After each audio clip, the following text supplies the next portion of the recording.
গান করা, তার ভঙ্গিময় এবং যার স্ক্রিপ্ট এবং লিরিক্স, লজ্জা লাগছে ওই ভিডিওগুলো হচ্ছে যে বাঙালি নারীর সম্বন্ধে তাদের কি ধারণা। এই সমস্তগুলো অত্যন্ত ভয়ানক হয়ে যাচ্ছে। আজকের দিনেও দেখি যে ফ্যাক্ট ফাইন্ডিং মিশন, গতকালকে এনজিও গঠিত একটা মিশন, তারপর আজকেও দেখি SC/ST কমিশন।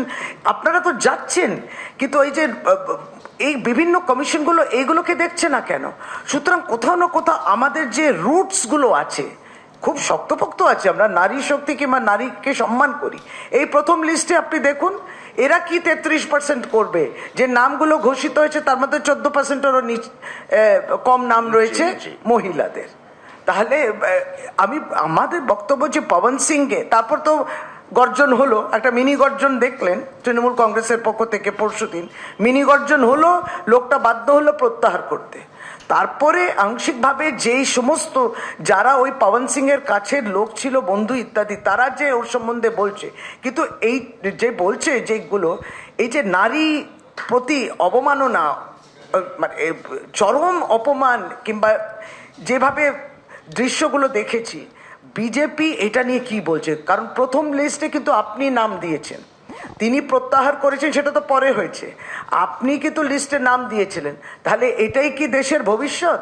যে যে ধর্ষণ করে তাহলে সে টিকিট পাবে, যে বাংলার সম্মান, বাংলার নারীর বিরুদ্ধে বলবে সে টিকিট পাবে, যে যত বাংলার সম্বন্ধে বিদ্রুপ করবে, কটূক্তি করবে, কালিমালিপ্ত করবে, বদনাম করবে, সে তত বিজেপির সিঁড়ি দিয়ে উঠে যাবে। এটাই তো বিজেপি। এই আমদানিটা যেটা ওরা করার চেষ্টা করছে বাংলায়, এটাকে বন্ধ করতে হবে। বিজেপি যে অত্যন্ত একটা নারী বিদ্বেষী দল, মিসোজিনিস্ট, পবন সিং এর ঘটনাটা সেটা প্রমাণ করে। আমার ধারণা জেনে বুঝে পবন সিং এর এই ভিডিওগুলো খুব আনপপুলার কিছু নয়, এগুলো ইউটিউবে চাইলেই আপনারা দেখতে পাবেন। তাহলে এটা জেনে বুঝে, যেখানে বাঙালি মেয়েদের সম্পর্কে ব্যঙ্গ, বিদ্রুপ, রিডিকিউল করা, বাঙালি মেয়েদের নিয়ে হাসি তামাশা করা, বাঙালি মেয়েদের ছোট করা, এই ধরনের গান বাজনা যিনি করেন তাকে বাংলায় টিকিট দেওয়া, এটা একটা অবিশ্বাস্য ঘটনা।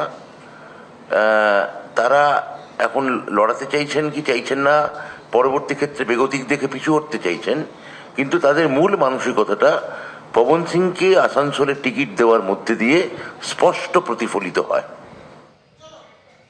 এই চিঠিটা যে একেবারেই দেয়া যাবে না, এত চাপ।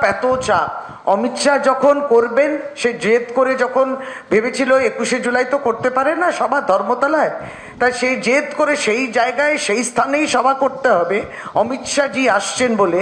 আর অমিত শাহজির র্যালিটা তো ভরতে হবে, কিংবা ভিড়টা করতে হবে, সেই চেষ্টাটা করতে হবে। হয়নি সেটা আলাদা বিষয়, সেটা তো ফ্লপ ছিল।